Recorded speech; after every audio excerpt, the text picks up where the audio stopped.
Activity 2. Game Framework, Game Essential Libraries, Game Project Setup. Introduction to Game Development. Introduction to Game Frameworks. Definition. What is a game framework? A set of pre-built tools and libraries that facilitate game development. Purpose. Streamline game development by providing common functionalities. Examples: Unity, Unreal Engine, Godot.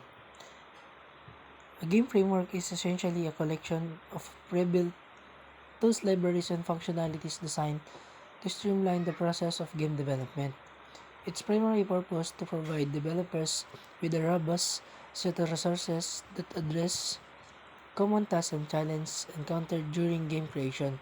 By offering a structured foundation, game frameworks enable developers to focus more on the creative aspects of their projects rather than reinventing the wheel with each new game. These frameworks typically include features such as rendering engines, physics engines, audio systems, input handling, networking capabilities, and more. By leveraging these pre-built components, developers can significantly reduce the time and effort required to implement basic functionalities, allowing them to allocate more time to refining the gameplay mechanics, designing levels, and polishing the overall user experience.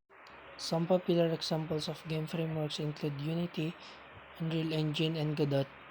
These platforms provide developers with comprehensive toolsets that cater to a wide range of game development needs, from 2D mobile games to highly fidelity 3D experiences.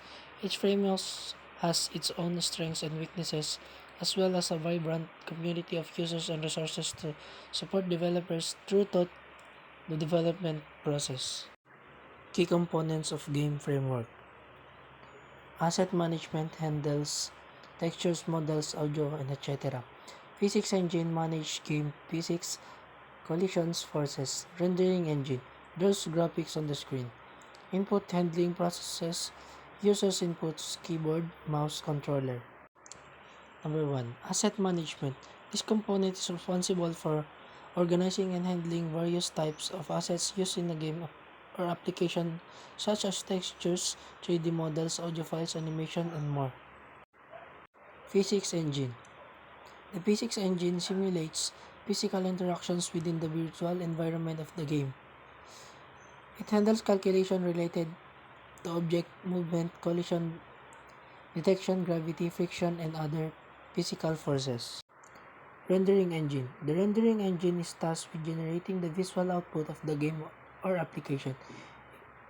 It transforms 3D models, textures, and other graphical assets into images that can be displayed on the screen. Number 4.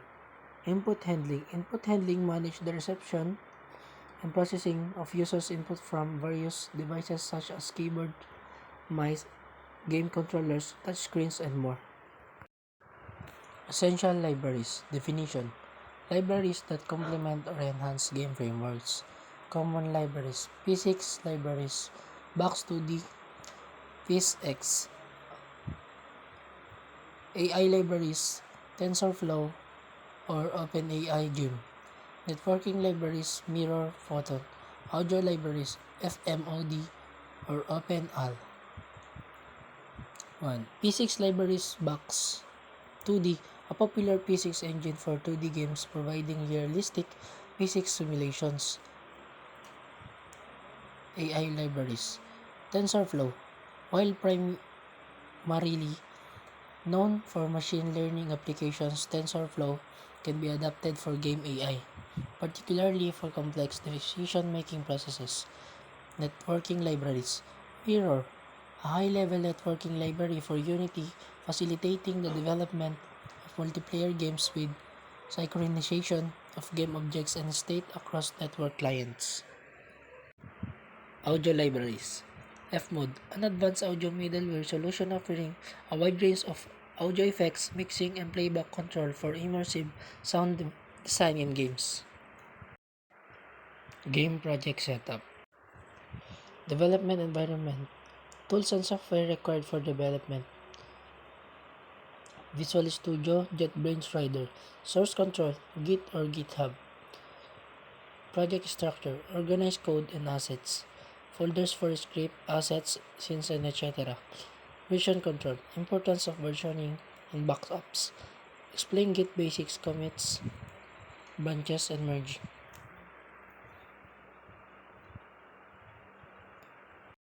Development environment.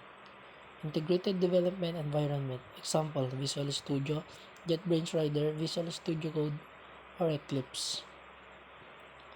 2. Source control. Examples, Git, Subversion, or Mercurial, or etc.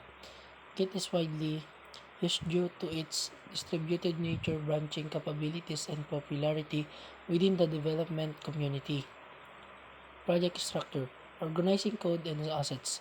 Create folders for different types of files such as scripts, assets, textures, models, and scenes, prefabs. Version control. Importance. Version control allows you to keep track of changes made to your code base over time. Git basics. Commits. A commit is a snapshot of changes made to the code base at a specific point in time. Branches.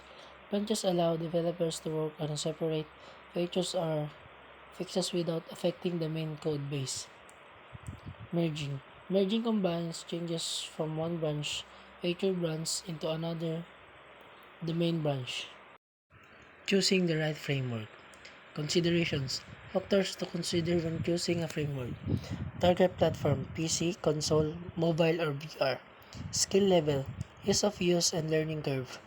Community support, active forums and resources. Comparisons, high-level comparison of popular frameworks. Unity, versatile large community. C++. Unreal Engine, high-end graphics. C#. Godot, open source, lightweight, GDScript. Target platform. Consider which platforms you plan to develop for, such as PC, console, mobile, or VR. Some frameworks may have better support or performance on certain platforms. Skill level. Evaluate the ease of use and learning curve of each framework, especially considering the skill level of your development team. Some frameworks may be more beginner-friendly, while others offer more advanced features for experienced developers. Community support. Look for frameworks with active communities, forums, and resources.